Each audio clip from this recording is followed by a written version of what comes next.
The United Kingdom stands with our allies in doing all we can to support Ukraine against President Putin's war of choice. We must ensure Putin fails in this horrific enterprise and his ambitions go no further. We were pleased to support Lithuania's leadership, referring war crimes to the ICC. I'm here today in Vilnius with our Baltic friends because I want to say that the UK's commitment to the Baltics and to Article 5 are unyielding. Our Baltic friends know what's at stake, having long lived in the shadow of Russian aggression, and I admire your courage. We're working together to deliver two clear objectives. First, Putin must lose in Ukraine. We're helping Ukraine defend itself. Our defensive weapons from the United Kingdom are now being used to stop Russian tanks, but we need to do more. Secondly, we must contain this aggression.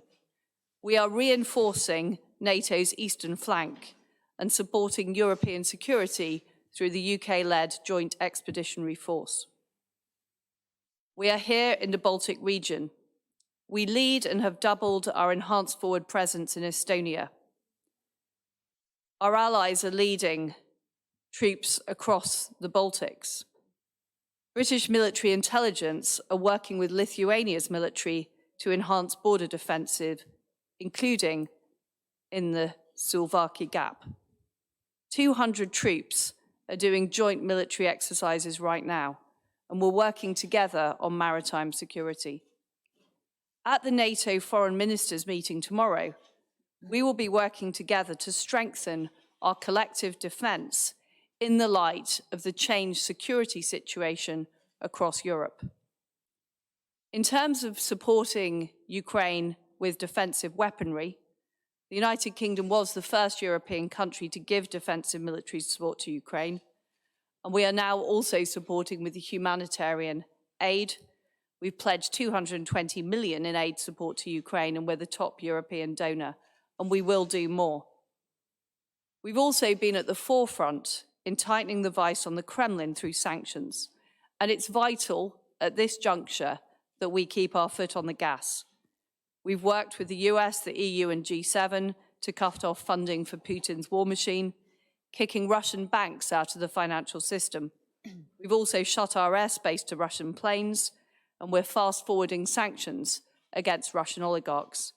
But we need to go further. We need to make sure no Russian bank has access to SWIFT. And we need to go further on reducing dependency on hydrocarbons from Russia, including oil, gas, and coal.